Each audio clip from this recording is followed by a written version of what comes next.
fun, solo. So are we looking for sophisticated answers like maybe No, draw no, no. yourself a bubble bath and put lots of bath salts in it and have what, candles? That's one way. What was If your you unsophisticated answer? find a really good erotic novel and go for it. Like which one? Well, like which one? I feel like I need a drink after this. Let's have it together. I'm so sad. I'm so sorry. You were looking for a peppy interview, but it turned out to be so like, hey Bhagwan, मैं कहाँ आ गया? I feel so stoic and detached कि भाई life में क्या ही रखा है मतलब लोग आएंगे लोग जाएंगे दुनिया ऐसी ही है बहुत हो गया बस अभी इतना कर लो बहुत हो गया thank me later. Hey Dr. Sen, Hello. welcome on the Green Maven. Thank you so much for having me. Super excited. You know, in today's time, people are very confused as to how they should be going about relationships. You know, whether it's like it's their partners, or their parents, or siblings, friends. So, what's your take on relationships? My take on relationships overall is it is a necessity.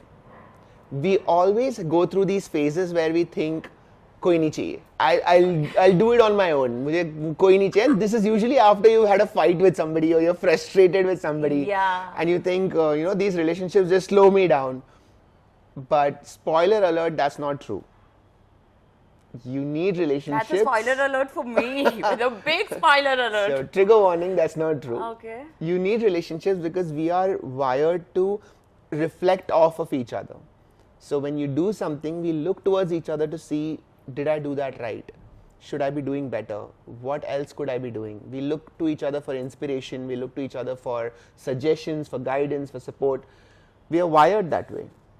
And I'm not saying everybody is on the same level of need, but basically I feel relationships add more to your life than they take away.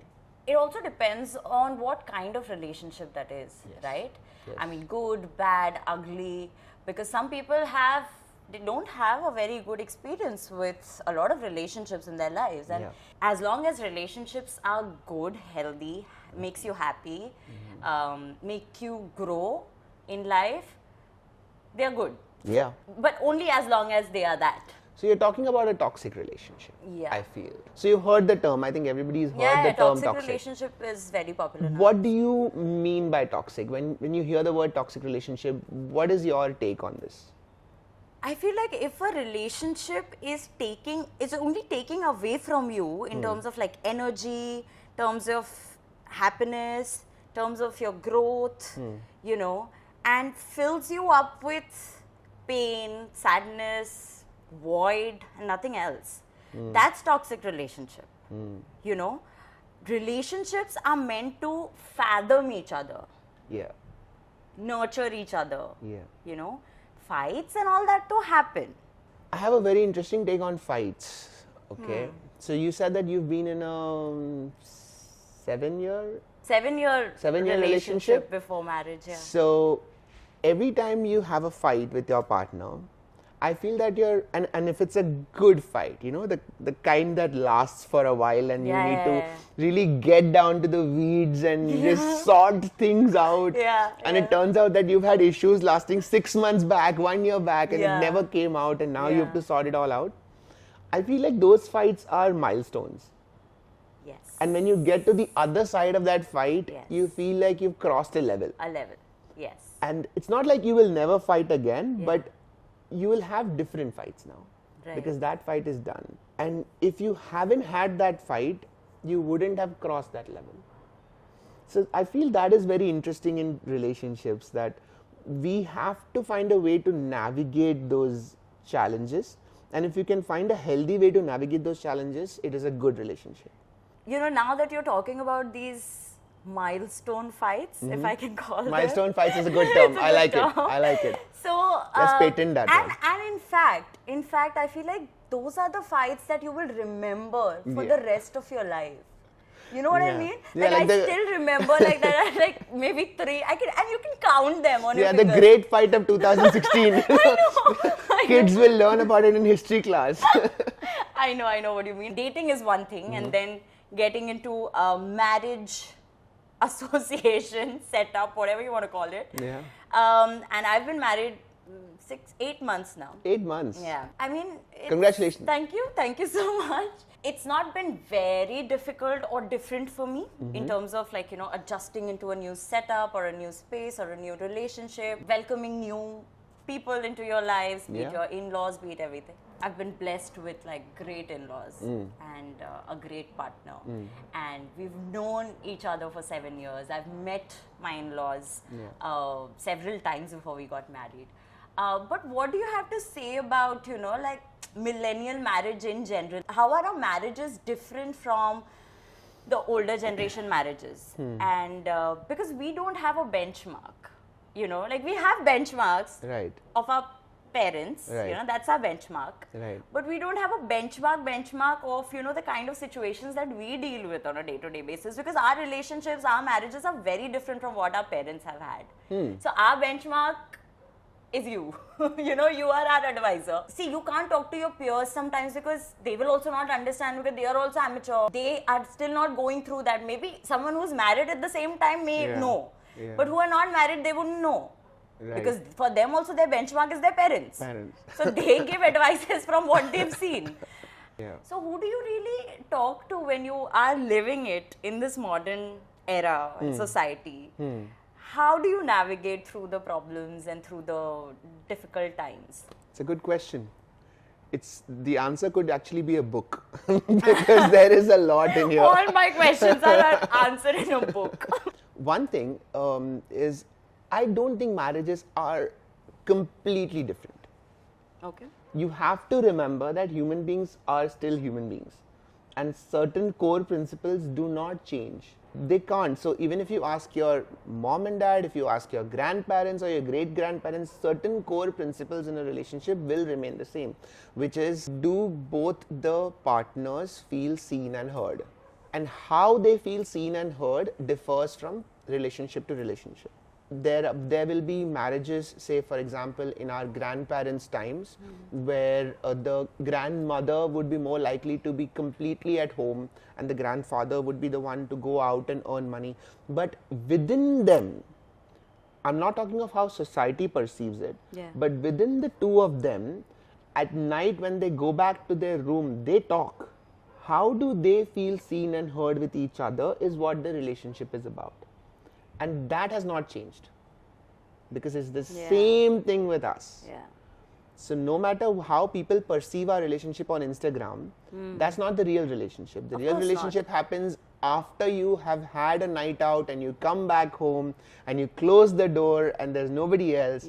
That's where the actual relationship happens. And that is still the same, irrespective of which generation we are talking about. And it's the same fights. The same fights. It's the same thing, that why did you not? How could you not? Different ways of saying, why did you not understand my expectations? Why did you not meet my expectations? Maybe the topics change. The topics might change. But the underline is always there. I mean, it's the base, it's the foundation, it's the core of it. It's the core of it, right? It's that thread around which everything is built. That cannot change. Because that is how two human beings connect. Because a relationship is exchanging of expectations. When you meet somebody, when you meet a stranger, there is no expectation. Zero. Kya farak padta hai? And then you meet for the first time. There is some expectation. And then you go on meeting. Expectations increase. And should you have expectations? Sadhguru says you shouldn't.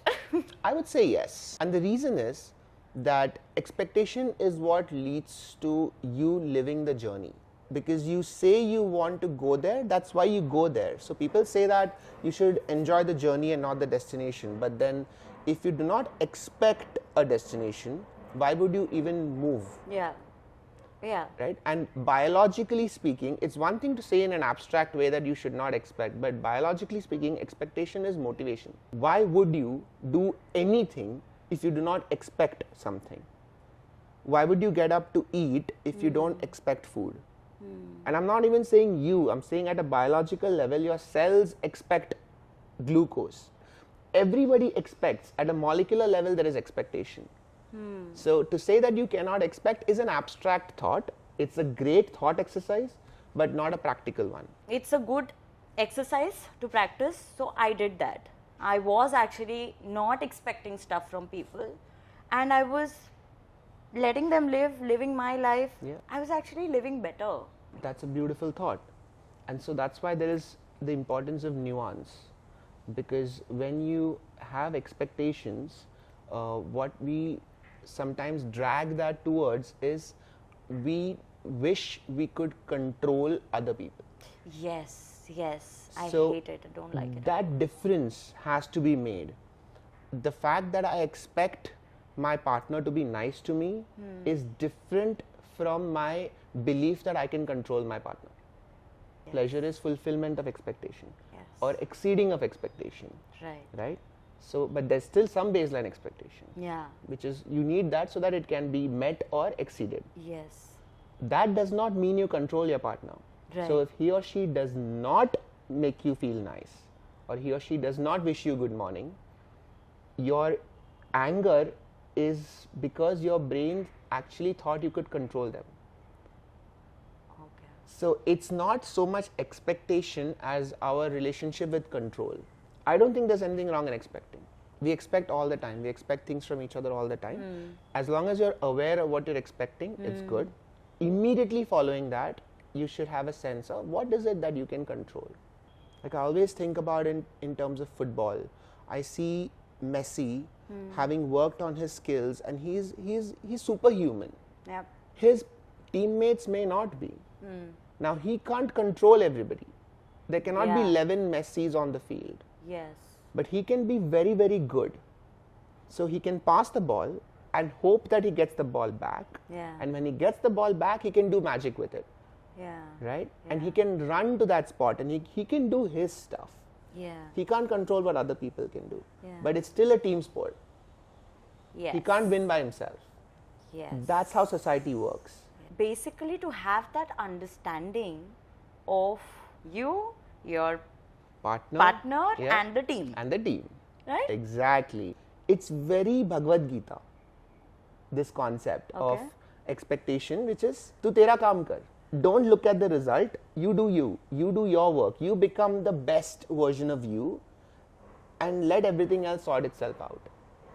Wow. For me, this is where science and relationship and philosophy and spirituality Yes. ties up. Yes.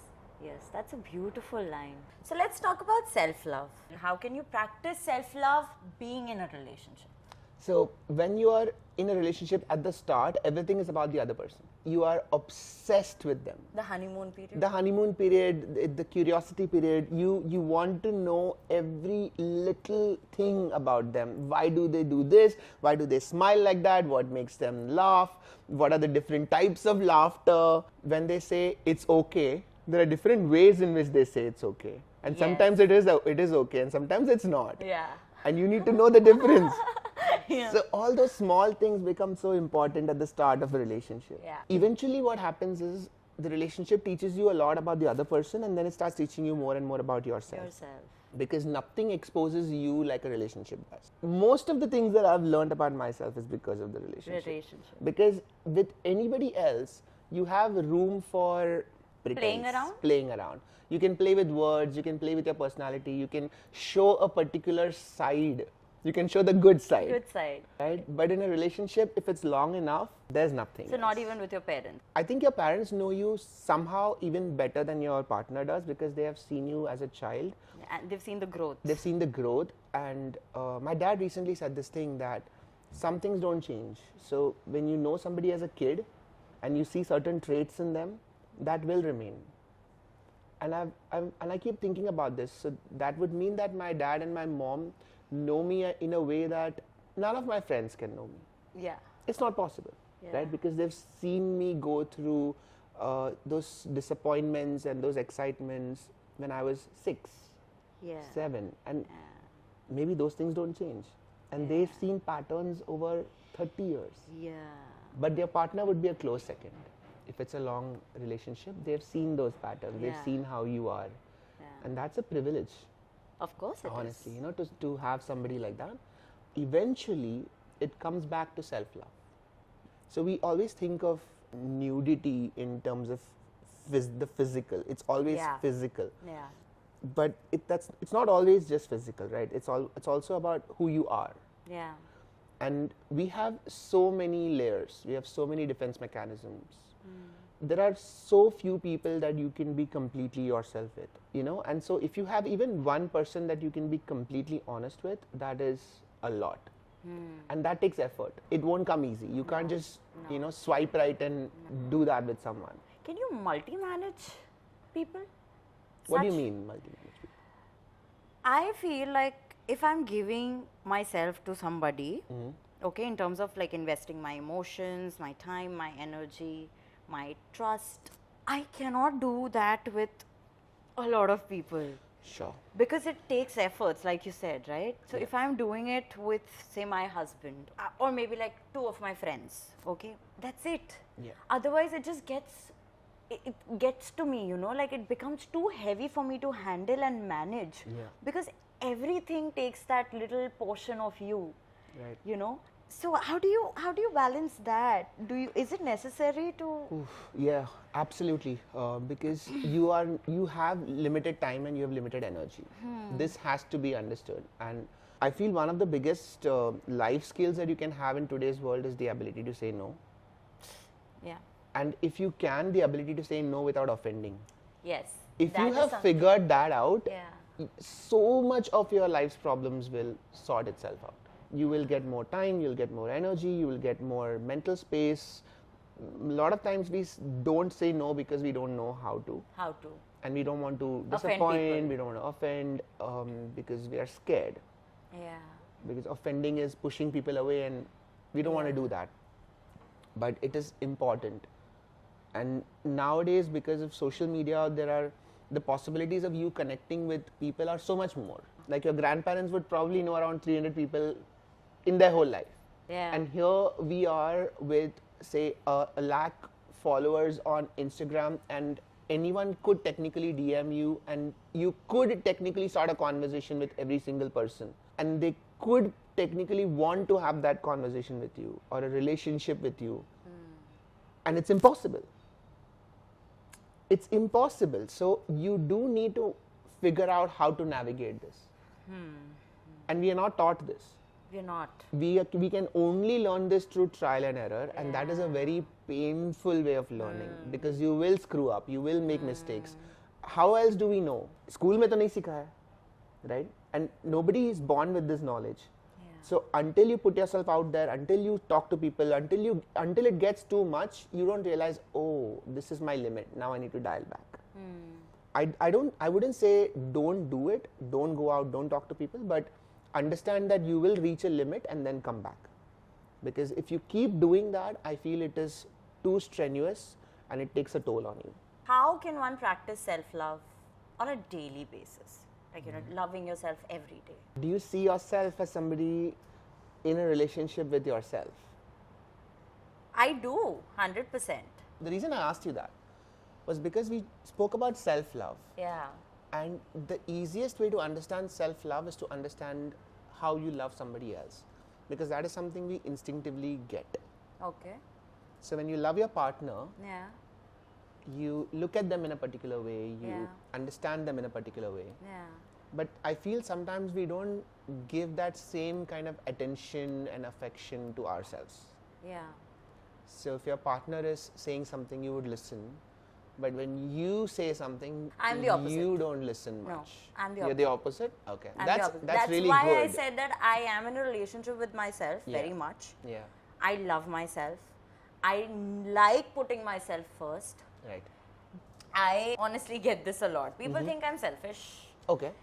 They think I don't maybe think about other people's emotions, and that's not true. I do love and respect others. Yeah. I value their feelings and emotions, and I'm very emotional. I am a very emotional and sensitive person. I might not look that way because of the facade. The facade. Yeah. Sometimes I feel we are very harsh on ourselves. And that is where the self-love conversation comes in. So if you're saying that you are already doing that, then this isn't really something that I'm telling you, but This for the other people. so this is something that even I went through. Because, in medical college as a resident, you expect yourself to be a certain kind of student.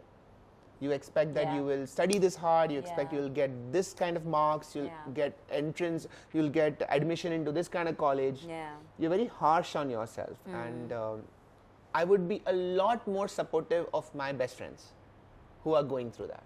Yeah.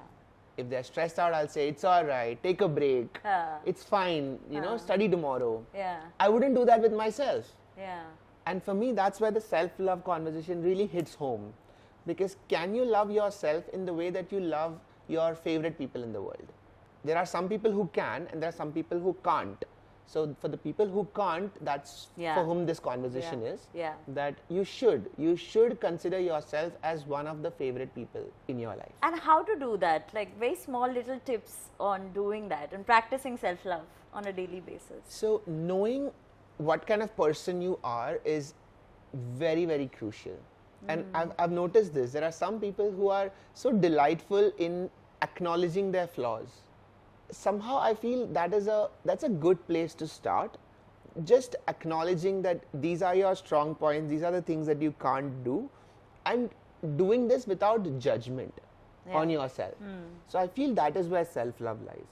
That you first accept who you are, you get over that guilt, and then you decide that who do you want to be. Right. Many times we jump from, oh, I am like this, to this is who I want to be, and you make that jump out of guilt or regret. I don't think those changes are sustainable. Yeah. So for me, self-love comes between those two things. Yeah. It's so important to love yourself before you even start thinking about loving others or investing in others. Yeah. Because you can't give from an empty bucket. Right? Yeah. It just makes everything so much more beautiful than, like restraining yourself from, whatever self-love or whatever, understanding yourself, loving yourself, and you're just giving. Yeah. It's not sustainable. What do you think? It's not. When you are in a relationship with somebody else, they have a certain expectation from you. They are looking at you with a certain identity, that this is who you are. If you are not able to match up to that, then what you'll end up doing is pretending to be somebody else that you're not, or pushing yourself way beyond what you were initially capable of. That doesn't mean that you can't grow to be that person. So this is where the nuance is important, because that's why it's tricky. Yeah. A relationship can make you grow into somebody much better than who you were. That shouldn't be that I have self-love and so I am perfect in this way and I don't need to grow anymore. Yeah. That's not what it means. Yes. But it also means that I'm very happy with who I am. Yes, happy and content. And content. Yeah. But at the same time, I still want to grow. I still want to grow. Can we have those two things on the same plate? Yes. So I don't want to grow because I'm discontented. Yes. I want to grow because that's what life is about. That is where a good relationship takes you. That I love you for who you are, but I think you can be more. More. Not to say that I don't love you for who you are. You know, Yes. those two things. Yes. And when we find that balance, it's a really awesome space to be in. It's a win-win situation for both the people who are in the Correct. relationship. After a few years or maybe like a few months, if you're dating somebody, you feel like, oh, this person is trying to change me. That's a conversation which is very Hell prevalent, yes. and everyone has that conversation. Of Oh, course. you loved me for who I was, and now Right. you are trying to change me. How do you put that across? So I see people growing as cars going down the road. You are going to keep growing irrespective of whether you're with somebody or not. If two people meet when they are 20, that doesn't mean that their growth stops at 20. They will reach the age of 30 irrespective, whether they'll reach it together or they will reach it separately, that's different. Yeah. But they will become different people. And so when they're 30, they are not going to be the same as when they're 20. Now the question is, are they still going to be compatible with each other at the age of 30? And they may have been compatible at 20, but a lot of things will happen between 20 and 30. And so two people in separate cars going down the same road, but eventually one of them will see a sign and say, oh, I want to go here. And the other person will say, no, I don't want to go there, I want to go here. And for initially, they may not even realize that they have caught different roads. Yes. Because they're still talking. Yeah. And then eventually you realize that, oh, there is a lot of gap between us. You grew in that direction, I grew in this direction. Now there's a choice. Do you want to turn our roads and kind of meet somewhere in the middle? Or do you want to just Keep going. keep going? And usually the earlier you spot it, the easier it is to make a decision. So that's why conversation is so important. Checking in is so important.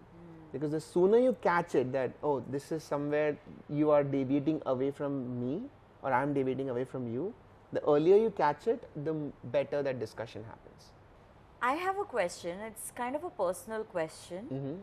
Not for myself, but for a lot of my friends who are turning 30, that 30-year-old mark. They are not married. They're looking for guys. Sure. It's kind of taking a toll on them because, you know, it's, of course, it's difficult to, you know, find guys or girls nowadays so like aptly and so quickly. What would be your suggestion for them? We are wired to always spot the missing piece. So the more pieces of a jigsaw puzzle you fit, the more obvious that one missing piece becomes. So at the age of 21, when nothing is figured out, you don't really feel the absence of this anything. Because you know that, okay, bahut time hai, whatever. But if everything else is in place, your work is great, you're healthy, your finances are fine, you have a great house, great family, प्यार नहीं हो रहा है, relationship नहीं हो रहा है. Now this is like a one missing thing, and that can annoy you much more. Not because a relationship is so important for happiness. It's not. It isn't. You can figure out a way to be very happy and content even without it. But the reason is our brain is so wired to spot at missing things that now that's all that you can think about. And this requires a narrative change. That's the issue. Awesome. So we'll just wrap this very quickly. quickly. we went very deep. Cheer up, guys. Okay, cheer up. Okay, so quick questions and quick answers. All right, okay, quick. Let's do it. Okay. I feel like I need a drink after this. Let's have it together. Let's have a drink together after we finish the interview. Morning. Oh my God. I'm so sad for. I'm so sorry. You were looking for a peppy interview, but it turned out to be so like, hey Bhagwan, मैं कहाँ आ गया? I feel so stoic and detached कि भाई life में क्या ही रखा है मतलब. लोग आएंगे, लोग जाएंगे. दुनिया ऐसी ही है. 5 tips to have fun solo. First of all, like I for me it's always travel. Traveling for me is everything. Love because it. For me that's the ultimate definition of finding yourself again. Because you are a different person at home and you're a different person when you travel. So travel. First of all. One. Yeah, go close by, go far away, take a Euro trip, whatever. Go to Lonavala, go to any of the hostels. Go to MacLeodganj ka hostel, it's beautiful. It's not sponsored, but still, go for it. Just go. It'll be worth it. That's one. Okay, that's one. Number 2, and this is like a really interesting exercise that I've been trying to do. Find a new favorite musician. Look for it, not somebody you know, and figure out another artist to be obsessed with. So many of my weekends has been different because I've done that. Wow. Okay, so that's another thing. Number 3 would be whichever city you are in, there is one place that you haven't gone. I recently went to Jahangir Art Gallery in Mumbai after 10 years. And so the last time I went, I was a completely different person. And this time I went and it blew my mind. So I did Jahangir Art Gallery and then I did a midnight cycling. So I cycled from 11 p.m. to 4 a.m. In Colaba. Wow. And I just saw the city in a completely different light. So I feel that is something you should do, and you should do by yourself if you can, just because you will start loving the city you are in all over again. Number 4 and number 5 are a little tricky, I'm thinking. So are we looking for sophisticated answers like maybe draw yourself a bubble bath and put lots of bath salts in it and have candles? That's one way. That's one way to do it, of course. Which is a great experience, by the way. What was your unsophisticated answer? Find a really good erotic novel and go for it. Like which one? Like which one? Like which one? I need suggestion. Do you remember Penthouse Letters? Oh, nice. I don't. No? Oh.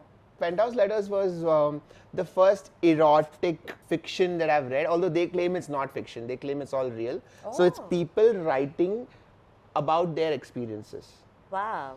And I read this for the first time when I was, I think, in MBBS. Like I think I was 18 or 19, and completely blew my mind that people are doing all this. A lot of things that you can learn just by reading about other people's experiences. Yeah. So for me, that has been a lot of fun. Far, far more fun than watching porn. When people write, I think a little more of themselves come out. Yeah. Than when you watch them on screen. Yeah. So if you are in that space in your mind and you want to explore that side of you, definitely explore erotica. Wow. Wow. What The is last fifth? one I'm going to let Yeah. you finish. Why? I want to hear yours. I am not single. Wait, I am not either. You're a doctor. Oh, wow. Congratulations. What's number 5? Single people. Hook up with a girl. Hook up Or with hook a up girl. with the same like a same same gender. sex. Same sex. Wow. There will be more girls willing to do that than guys. Yeah. So That's for what I guys, think maybe would- you can suggest. For girls, I've suggested. Hook No, up with I would go with the same suggestion. Hook up with a girl. hook up. Nice. No, Nice. I wouldn't. So I wouldn't I say that out loud because I don't think that really makes you feel cheered up for too long. If the podcast host is just suggesting it, who am I to argue? Last question. Suggestions for couples. Date nights are so underrated, especially if you've been in a long-term relationship.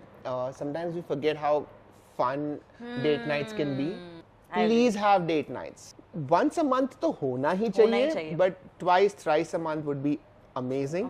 You learn what has been happening with the other person so much more than what those 5-minute dinner conversations will give you. Yeah. So just have date nights, go out for a drink. And please keep your phones away. Keep That's your phones away. one thing that's so irritating. Absolutely. Number 2 would be find a common hobby. This is again has been such a game changer because every time there's a new board game out, we really love exploring that. Yeah. Calling friends over, having a game night at home. Yes. I got a PlayStation 5 and I got a game called It Takes Two. Get It Takes Two and play it with your partner. You will not regret it. बहुत हो गया. He's like, बस अभी. इतना कर लो, बहुत हो गया. Thank me later. Thank you so much. Thank you so much. Thank you. Sid, for doing this with us, and it was an honor to have you as a guest, as an expert guest on our expert opinion segment. It was so lovely chatting with you. Thank you. And looking forward to doing many more such chats with you Yes. if you have time. Yes, let's figure it out. Let's do it. Okay. Thank you so much, guys, for watching this. Cheers, and everyone. subscribe to our channel for more Yes. such videos, and we will link all Sid's credentials and handles and tags, everything in the description box, so you can take a look and follow him. Yay. Because he's an awesome guy, and I love chatting with him today. Yeah, this was a lot of fun. And he doesn't look like a dog at all. Like, he's such a millennial dog. That was- I didn't even feel like calling him dog. Yeah. The BTS will be fun. Keep watching. Bye. Cheers, everyone. See you. Bye.